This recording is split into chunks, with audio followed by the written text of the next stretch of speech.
The tenant below. When you live alone in a big city, you learn the sounds of your building the way you learn the sounds of your own body. The clank of the radiators coming on. The groan of the elevator cables. The particular footsteps of the people. Above and below and beside you, until you can tell who is home and who is not without ever seeing a face. I lived in that apartment in Chicago for almost 2 years, and I knew all the sounds of the building. Every one.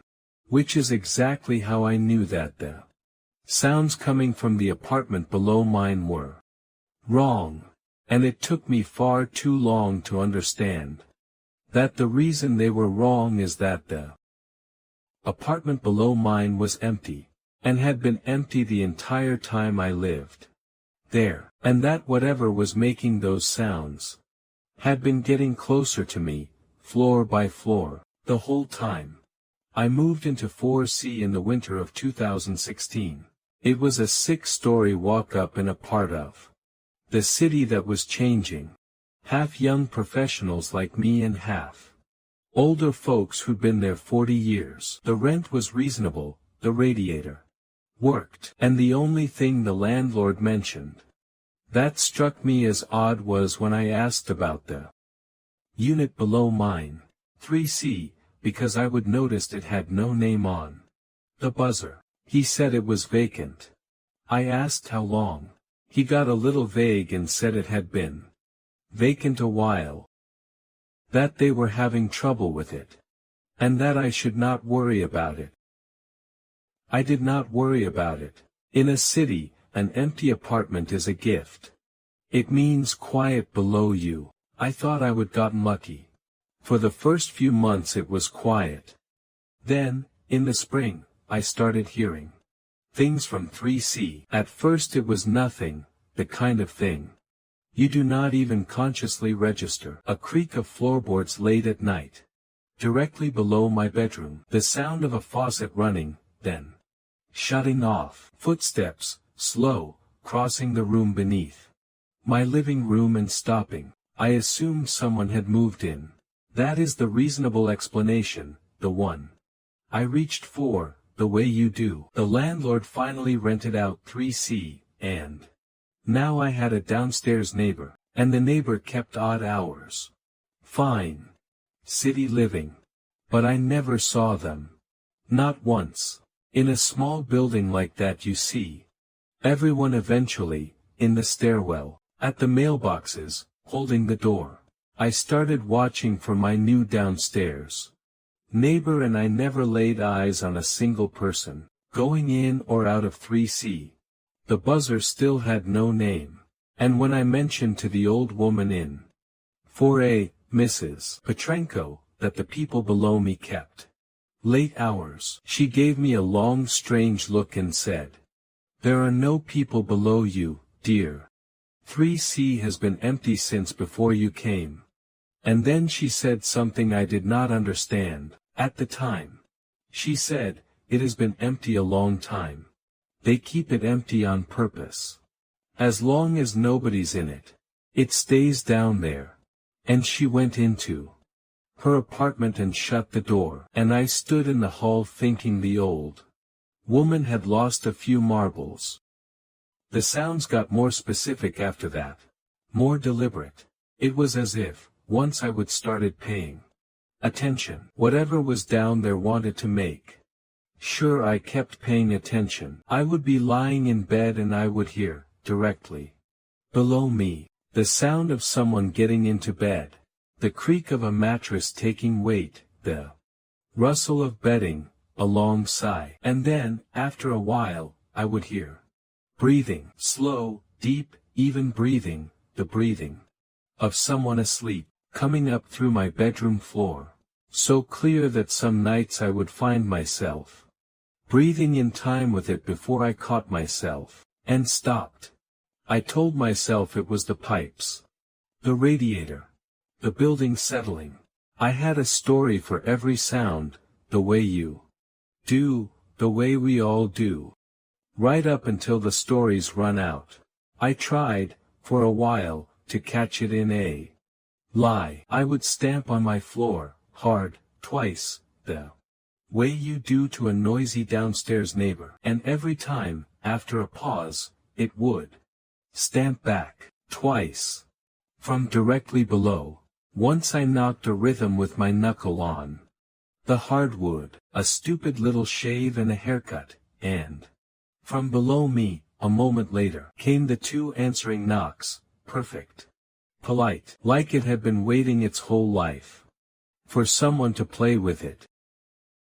I stopped doing that fast. There is something much worse about a thing that answers you than a thing that just makes noise. Because a thing that answers you is listening, and a thing that is listening is paying as much attention to you as you are to it.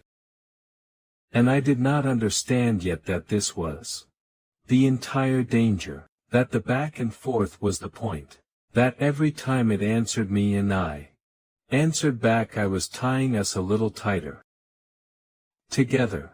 The night the stories ran out, I heard the thing below me wake up.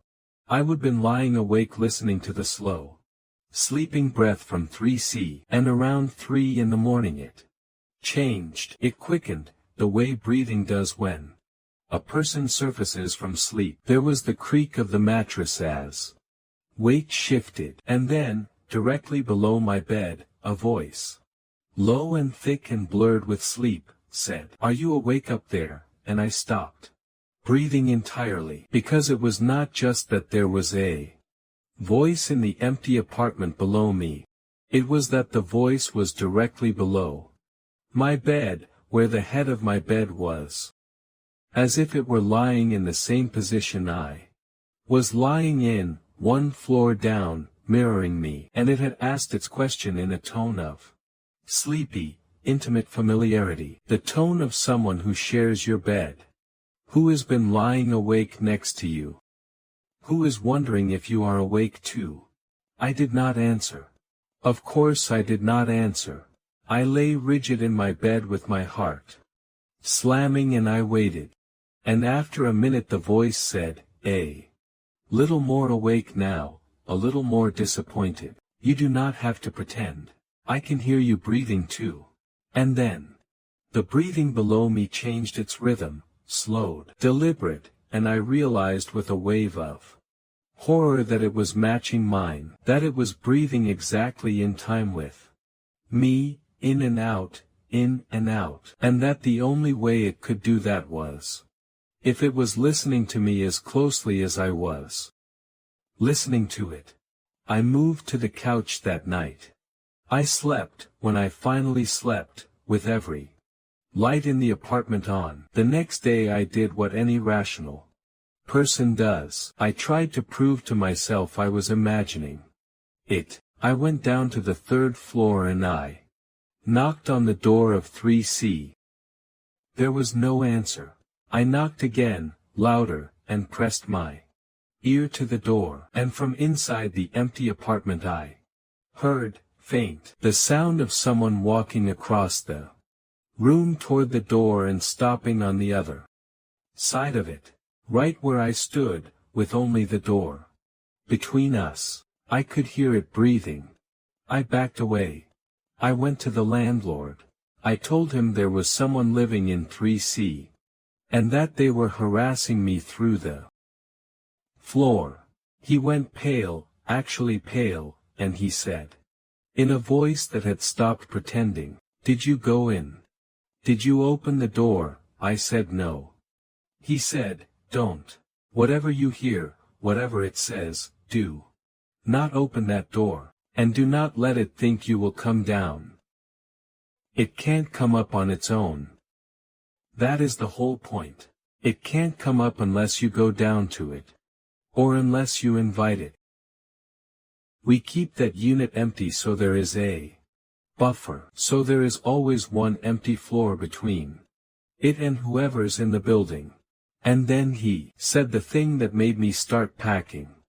That very week, he said, "It used to be on the 1st floor. When I bought this building 30 years ago, the sounds came from the basement. Now you are telling me it is on 3.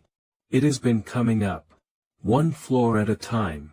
Every tenant who has lived above it and listen to it and let it get to know them. When they finally move out, it moves up into where they were. It is following the attention. You have been feeding it just by listening. The more you listen, the higher it climbs. I want you to understand what he was telling me. He was telling me that the thing in the building was not haunting a place. It was climbing toward a person. It had spent 30 years in that basement. And on the lower floors, waiting. And every tenant who lay awake at night and listened to it and wondered about it had drawn it up another floor. Because attention was the ladder it climbed. And I had spent months listening to it. Lying awake, breathing in time with it. Knocking on its door, pressing my ear to it, thinking about it constantly. I had been climbing down toward it as surely as it had been climbing up toward me. I went to Mrs. Petrenko after that, because she would been in the building longer than anyone and because she would already told me more than the landlord ever had. She made me tea and she did not act surprised by anything I said. She told me she would lived in that building 51 years, that she would known 6 different tenants. The thing had climbed toward, one by one, over the decades, and that she would watched each of them go the same way I was going. First curious, then sleepless, then haunted, then gone, if they were lucky and got out in time. She said the ones who got out always left in a hurry and never came back for their things, the way I eventually would. And the ones who did not get out, she said. And then she stopped. And she stirred her tea for a long time. And she said only, there is a reason the building keeps a floor empty under whoever it is working on. I made the landlord promise, years ago, to always keep the buffer. You broke the buffer by listening so much. It climbed through it anyway. She looked at me, with great pity then, an old woman who had watched this happen many times, and she said, you poor thing, you let it get to know you. Now the only thing you can do is leave. And give it nothing on your way out. Don't even say goodbye to it. It will try to make you say goodbye. Don't. I should have moved out that week. I would decided to. I gave notice. But the thing below me knew, somehow, that I was leaving. And in the 2 weeks before I could get out, it stopped pretending to sleep and it started, in earnest, trying to get me to come down. It learned my voice first. I would hear it down there in the dark, practicing, saying my own words back to me in my own voice, things I would said on the phone that day, things I would only said out loud alone in my apartment, proving it could hear everything, proving there was no privacy between us, that the floor was no barrier at all to it. Then it learned other voices. It learned my mother's voice and called up through the floor in it, asking me to come down, saying she would come to visit and gotten the wrong unit and was waiting for me in 3C. It learned the voice of an ex I had not spoken to in years, crying, saying she would made a mistake, that she was downstairs, that I should come down and we could talk. It was very good. It had been listening to my whole life. Through that floor for months, every call, every video, every word I spoke to myself. And it built its lures out of the people. It knew I would come down for. It stopped confining itself to the night. 2, in those last 2 weeks. And that was almost the worst part. Because the night I could brace for. But the daytime I had thought was safe. I came home from work one afternoon, full daylight, the sun coming in the windows, and as I put my key in my own door I heard, from inside my own apartment, my own voice, talking on the phone, casual. Mid-conversation, exactly as if I were already home. I stood frozen in the hall with my key in the lock, listening to myself laugh at something. Inside my locked, empty apartment, and then the voice inside stopped, mid-sentence, the way a person stops when they hear someone at the door. And the apartment went silent and waiting. And I could not make myself turn that key. I sat in a coffee shop until dark and went back, and the apartment was empty and ordinary. And mine. But I never again put my key in that lock without listening first. And I never again was sure that the voice I heard inside would be only my own. The last night, the night before my movers were coming, it gave up on luring me and it tried something else. Around 3 in the morning, the hour it always woke, I heard it get out of bed below me. And then I heard it on the stairs. For the first time in all those months, the sounds left 3C. I heard the door of 3C open, and footsteps in the third-floor hallway, and then footsteps on the stairwell, coming up, slow and even. And I lay on my couch in my fully lit apartment and listened to the thing that had spent 30 years climbing toward me finally leave its floor and come up the last flight, because it knew I was about to escape, and it had decided not to wait anymore. The footsteps reached my floor. They came down the hall, and they stopped outside my door, for see, and I heard it standing out there, breathing, that slow deep breathing I would been hearing through the floor for half a year. And then it knocked. Soft. Polite. 3 knocks. And it said, in a voice that was a little bit my mother, and a little bit my ex, and a little bit me, and a little bit something underneath all of them that was none of us and never had been. It said, let me in. I came all this way. I climbed all this way for you. Let me in. You have been listening to me for so long. It would be rude not to let me in now. The landlord's words were the only thing that saved me. It can't come up on its own. It can't come unless you go down to it, or unless you invite it. It had come up the stairs, yes, it had gotten that far, but it could not open my door. It needed me to do that. It needed the invitation. That was the whole game, the same game it had always been playing, getting me to be the one to close the last distance. And I lay on that couch and I put my hands over my mouth and I did not say a word. Did not say go away, did not say who are you, did not say anything, because I understood that any answer at all was a kind of door. That even telling it no was a way of talking to it, of letting it know it had me. I gave it silence. I gave it nothing. And it stood out there in the hall and knocked and pleaded and reasoned and finally, near dawn, threatened, in voices that climbed and warped and multiplied. And I gave it nothing, not one sound, until the gray light came up in the windows and I heard it, at last, with what sounded like terrible disappointment, turn and go back down the stairs to its floor. The movers came at 9.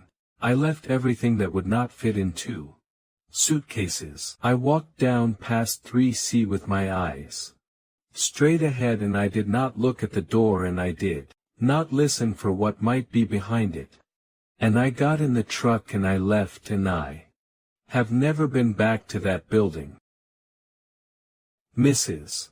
Petrenko died a year later. I read it in an online obituary, and I have always wondered, the way you wonder about a thing you can't change, what floor she was on, and whether the thing climbed up into her apartment after I left, since I would drawn it all the way up to the top.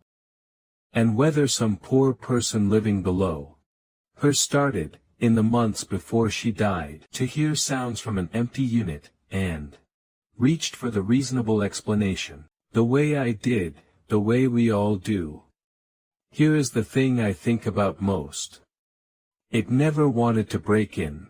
In 30 years it never once forced a door, never once came up a floor on its own, never once did anything but make sounds. And wait, it did not have to, because it understood something about people that I did not understand until it was almost too late, which is that we cannot leave a sound alone. We have to know what it is. We lie awake and we listen and we wonder.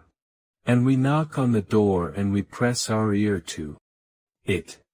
And every time we do, we draw the thing one rung higher, until it is standing in the hall outside our own door, asking very politely to be let in, and pointing out, not unreasonably, that after all this time, after all this listening, it would be rude to pretend we do not know each other. So if you live alone, and you start to hear sounds from a place that should be empty, here is what I learned, and I learned it the hard way, and I am giving it to you for free. Don't go knock. Don't press your ear to the door. Don't lie awake breathing in time with it.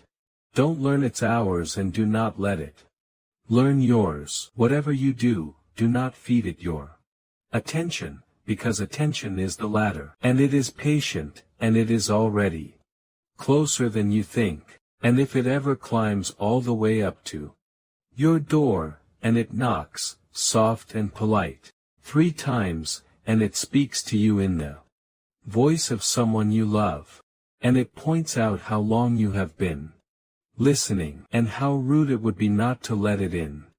Now after all this time together, you give it nothing. Not even no. Especially not no.